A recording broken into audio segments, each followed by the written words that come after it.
بسم اللہ الرحمن۔ سب سے پہلے آپ سب کو میرا محبت بھرا السلام علیکم، کیونکہ سارا سفر ہے ہی محبت کا۔ اس دن کلینک پہ بیٹھا تھا تو ایک پیشنٹ نے مجھ سے پوچھا کہ آپ کو حضرت واصف علی واصف رحمۃ اللہ علیہ کی اتنی باتیں یاد کیسی رہتی ہیں؟ تو میں نے جواب دیا، چہرہ یاد رہے تو بات بھی یاد رہتی، وہ چہرہ ہی اتنا پیارا ہے۔ حضرت واصف علی واصف رحمۃ اللہ علیہ سے کسی نے پوچھا کہ علم کیسے ملتا ہے؟ اب یہ سوال ہے نوجوانوں کا بھی ہوگا، تو سرکار نے ارشاد فرمایا کہ اپنے محسن کا نام بتاؤ، اس کے احسانات بتاؤ، اس کے کام بتاؤ، علم ملنا شروع ہو جائے گا۔ علم نگاہ سے ملتا ہے، علم عطا سے ملتا ہے، علم اس وقت تک نہیں مل سکتا جب تک کوئی دینے والا نہ ہو۔ تو یہ جو ہم استاد کی بات کرتے ہیں نا کہ استاد اگر اہل بھی ہے اور مخلص بھی ہے تو اللہ کا ولی ہے، تو یہ اللہ کی بڑی مہربانی ہے کہ میں ایک مشکل وقت سے گزرا، تکلیف پر صبر اور نعمت پر شکر دونوں اللہ کی مہربانیاں ہیں۔ تو جب وہ تکلیف سے گزر رہا تھا، انگزائٹی، سوشل آئسولیشن، تھوڑی لوگوں کو ایوائڈ کرتا تھا، میں پہلے بھی یہ ذکر کر چکا ہوں، تو اسی دوران حضرت واصف علی واصف رحمۃ اللہ علیہ کی آڈیوز میرے سامنے آئیں، تو مجھے وہ آواز تھوڑی سی نا سمجھنے میں دشواری ہو رہی تھی، پرانی آڈیوز تھیں، تو سرکار کا فکرہ آیا کہ پہلے مجھ سے تعلق بناؤ، پھر میری ہر بات تمہیں سند لگے گی۔ کچھ دیر کے بعد میں تو یہ کہتا ہوں کہ دیدار کے قابل تو کہاں میری نظر ہے، یہ ان کی عنایت ہے کہ رخ ان کا ادھر ہے۔ تو جب وہ تعلق بن گیا اور وہ ایک ایک بات روح کی گہرائی سے نکلی ہوئی بات روح کی گہرائی تک ضرور جاتی ہے، تو جب وہ مجھے انہوں نے نا اس پورے اس پریشانی سے اٹھا کے نا میرا فوکس ہی جو ہے نا وہ پرسپیکٹیو ہی چینج کر دیا۔ تو اسی دوران نا اس وقت میری والدہ حیات تھی، اللہ ان کے درجات بلند فرمائے، تو بڑی دعا کر رہی تھی، میں ایک ہی بیٹا ہوں۔ تو آگے سرکار کی آڈیو میں ایک فکرہ آیا کہ اگر اچھا استاد مل جائے تو ماں کو نہ چھوڑ دینا، ماں کی دعا سے ہی تو اچھا استاد ملتا۔ تو یہ آج کل ایک ویڈیو بڑی شیئر ہو رہی ہے کہ کسی نے حضرت واصف علی واصف رحمۃ اللہ علیہ سے پوچھا کہ اللہ کا جلوہ کیا ہوتا ہے؟ تو ارشاد فرمایا، ماں کے لیے بیٹے کا چہرہ اللہ کا جلوہ ہوتا ہے۔ والدہ کافی علیل تھی، کافی بیمار تھی، تو میں جب آیا تو کافی لاغر تھی، انہوں نے میری آواز سنی تو اٹھ کھڑی ہوئی، تو میں نے اپنی نگاہوں سے دیکھا ہے کہ بیٹے کا چہرہ ماں کے لیے اللہ کا جلوہ ہوتا ہے۔ ایک اور جگہ ارشاد فرماتے ہیں، جب عام الفاظ خاص معنی دینا شروع کر دے سمجھو اللہ کا جلوہ عطا ہو گیا۔ تو یہ جتنی بھی ہمارے یہ جو سرکار کی آڈیوز ہیں یہ ہمیں گائیڈ کرتی رہتی ہیں، روزمرہ کی زندگی ہو، پروفیشنل لائف سے جڑی کوئی بات ہو۔ میں ڈاکٹر ہوں تو میرے لیے ان کا ایک جو فکرہ تھا، یہ میں پہلے بھی کوٹ کر چکا ہوں کہ وہ عبادت کرنے والا ڈاکٹر جو اپنے مریض کے لیے مخلص نہیں، اس کی عبادت اسے کوئی نفع نہیں پہنچائے گی۔ تو یہ ایسے ہی ہے کہ جی بادشاہ سے رعایا کا پوچھا جائے گا اور ڈاکٹر سے مریض کا پوچھا جائے گا۔ ڈاکٹر صاحب نے بڑی پیاری گفتگو کی، میرے لیے سرکار کا یہ ایک فکرہ مجھے پر امید کر دیتا ہے کہ جتنے بھی عظیم کام ہیں وہ غیر عظیم زمانوں میں ہوتے ہیں۔ ایک دیا کافی ہوتا ہے اندھیرے مٹانے کے لیے، ہوں چراغ داغ بنا ہوا، سر شام جلتا ہوں شوق سے، میرے پاس آئیں گے وہ کبھی جنہیں ایک سحر کی تلاش ہے۔ تو ہر وہ محبت جو آپ کو اللہ کے قریب کر دے وہ اللہ کے راستے کی محبت ہے، اور وہ اس میں کوئی شرک نہیں ہے۔ انسان کی تمنا ہے تو شرک ہے، رحمان کی تمنا ہے تو عین ایمان ہے۔ اور یہ حضرت واصف علی واصف رحمۃ اللہ کی جو آڈیوز ہیں نا وہ آپ کو اپنی ذات کے ساتھ مخلص کر دیتے ہیں۔ رسول اللہ صلی اللہ علیہ وسلم کی حدیث ہے کہ جس نے اپنے آپ کو پہچان لیا اس نے اپنے رب کو پہچان لیا۔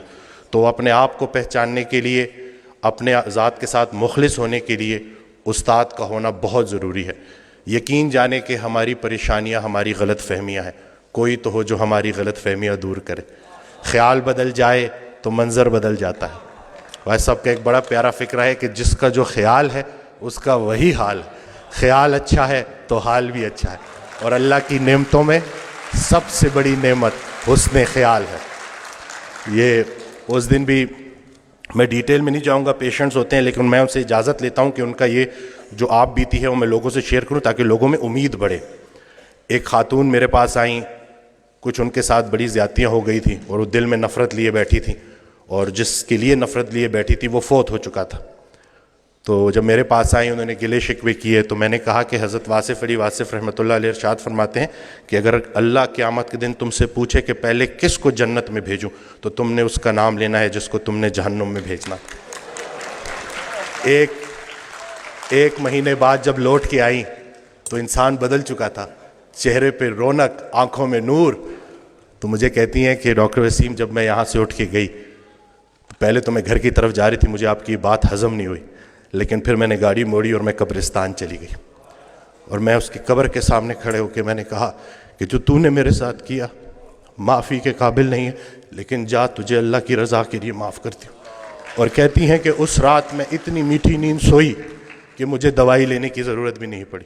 یہ جو نفرت ہے نا, ظرف دکھانا ہے, اور اتنی کوئی بڑی بات ہے ہی نہیں. مقصد بندہ ہے تو نتیجہ بھی بندہ ہے, مقصد اللہ ہے تو نتیجہ بھی اللہ ہے. تو سب سے پہلے تو ہم نے اپنی توقعات کو مومن کرنا ہے, زندگی مومن ہو ہی جائے گی.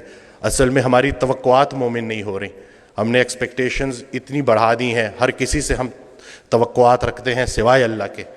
تو اپنا گھر, اپنی تنہائی, اپنی قبر, اسی کے اوپر فوکس کریں. ہر انسان سے اس کا اپنا پوچھا جائے گا. جس شوہر کو اپنی بیوی میں صرف برائیاں نظر آ رہی ہیں, اصل میں اس کو اپنی تمام برائیاں اپنی بیوی میں نظر آ رہی. اچھے شوہر کو اپنی بیوی اچھی لگے گی, برے شوہر کو اپنی بیوی برے لگے گی. اب بتاؤ بیوی اچھی لگتی ہے یا بری لگتی ہے؟ یہ نہیں کہ سارا کا سارا فوکس ادھر کر دیا, جھگڑا ہی نہیں کرنے دیتے, سارے جھگڑے ہی ختم کر دیے الحمدللہ. جھگڑا جو ہے نا وہ دو بندوں کا نام ہے, صلح ایک بندے کا نام. ابھی ریسنٹلی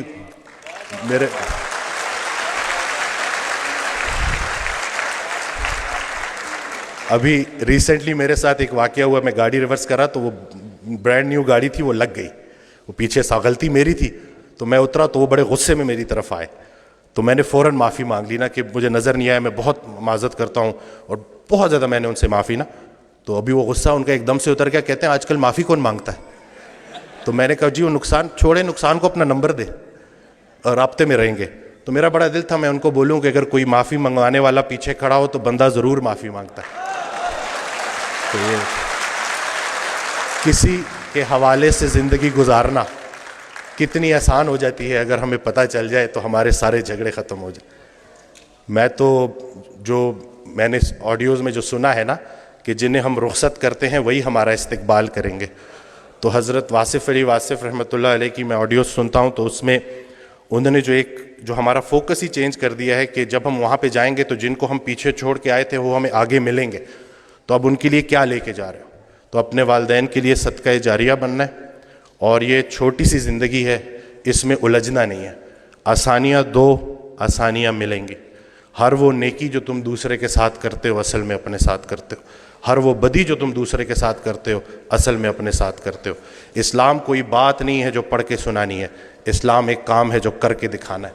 تو اللہ پاک ہمیں استقامت دے کہ یہ نوجوان ہمارے سامنے جو بیٹھے ہوئے ہیں انہوں نے ہی ہمیں ریپلیس کرنا ہے. اور میں یہ کہتا ہوں کہ اگر کچھ پرسنٹیج ہی پاپولیشن کی اگر شعوری سطح پہ جتنی لیول آف کانشیسنس بڑھے گی اتنی کریج آف فارگیونیس بھی بڑھے گی. اور حضرت واصف علی واصف رحمۃ اللہ علیہ کا بڑا پیارا فکرہ ہے کہ میری بیسک تعلیم یہ ہے کہ سب کو معاف کرو. تو بس یہی کرنا ہے کہ معافی تلافی کر کے اپنی اپنی قبروں تک جانا ہے. کوانٹم فزکس کا ایک فکرہ ہے کہ death is just an illusion. جب میں نے یہ پڑھا نا تو مجھے سرکار کا فکرہ یاد آ گیا کہ یہ کون لوگ تھے جنہوں نے موت کو میلہ بنا دیا. رسول اللہ صلی اللہ علیہ وسلم کی حدیث ہے, اس کا مفہوم ہے کہ جب شہید ان مراحل سے گزار کر اپنی جان کا نذرانہ پیش کر کے جب بارگاہ اللہ میں جب اللہ کے سامنے حاضر ہوگا, بارگاہ خداوندی میں, اور اللہ اس سے پوچھے گا کہ بتا تجھے کیا چاہیے, تو وہ بولے گا مجھے بار بار اسی راستے سے گزارا جائے. کہ یہ جو ہم زندگی گزار رہے ہیں, زندگی کو نہیں سمجھ سکے تو ہم موت کو کیسے سمجھیں گے؟ ہو سکتا ہے جسے ہم موت کہہ رہے ہوں عین زندگی ہو, بلکہ حقیقتاً زندگی ہی ہے. سارے چیک ادھر کیش نہیں کرانے, کچھ آگے کے لیے بھی چھوڑ دو. تو بس یہ ہے کہ بزنس نہیں کرنا, خدمت کرنی ہے. اور ایک جو بڑی پیاری بات کہ ہر رات سونے سے پہلے خود سے پوچھو کہ لوگوں کو استعمال کر رہے ہو یا لوگوں کی خدمت کر رہے ہو. اس کا جواب تم خود دو گے. ہر وہ دن ڈے ٹو ڈے چلنا ہے, مومن ڈے ٹو ڈے چلتا ہے. ہر وہ دن جس میں آپ کی ذات سے کسی انسان کا نقصان نہیں ہوا, آپ کے ذات کے شر سے لوگ محفوظ رہے, اور کسی نہ کسی کا نفع ہو گیا, وہ بہترین دن گزر گیا. یہ ان دو فکروں میں پورا اسلام سمجھایا گیا ہے. اگر لوگ سمجھیں, اگر آپ کی ذات بے ضرر ہو گئی تو آپ کے دین کی ابتدا ہو گئی, اور اگر آپ کی ذات سے لوگوں کا نفع ہو رہا ہے تو آپ کا دین مکمل ہو گیا. اسلام کچھ بھی نہیں ہے اخلاق محمدی صلی اللہ علیہ وآلہ وسلم.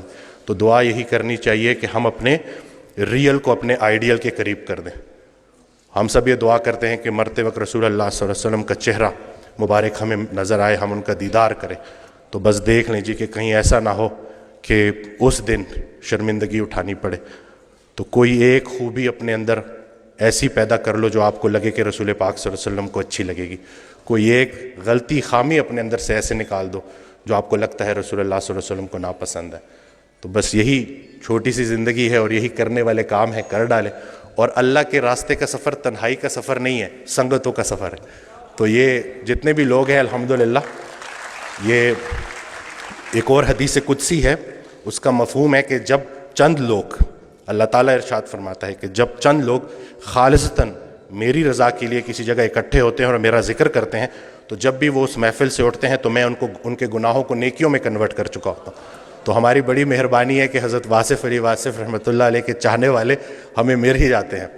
اور یہ اس دن بھی ایک خاتون آئی, کہتی ہیں آپ کی ساری باتیں ایک طرف, جب آپ کی کلپ میں آپ حضرت بولتے ہیں نا تو ہمارا پورا خاندان الرٹ ہو جاتا ہے کہ اب کوئی بڑی بات آنے والی ہے. تو اس میں ہمارا کچھ کمال نہیں ہے, میں کچھ نہیں کر رہا, اپنے محسن کے احسانات بیان کر رہا ہوں, اور یہی میری زندگی کا مقصد ہے اور مرکز بھی یہی ہے. آپ سب کا شکریہ کہ آپ نے مجھے سنا.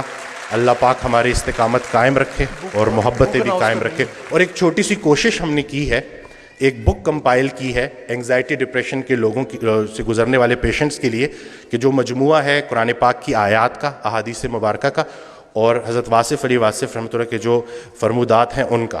تو اس کی ڈیٹیلز بھی آپ انتظامیہ سے لے سکتے ہیں. جزاک اللہ, سلامت رہیں, آباد رہیں. Thank you.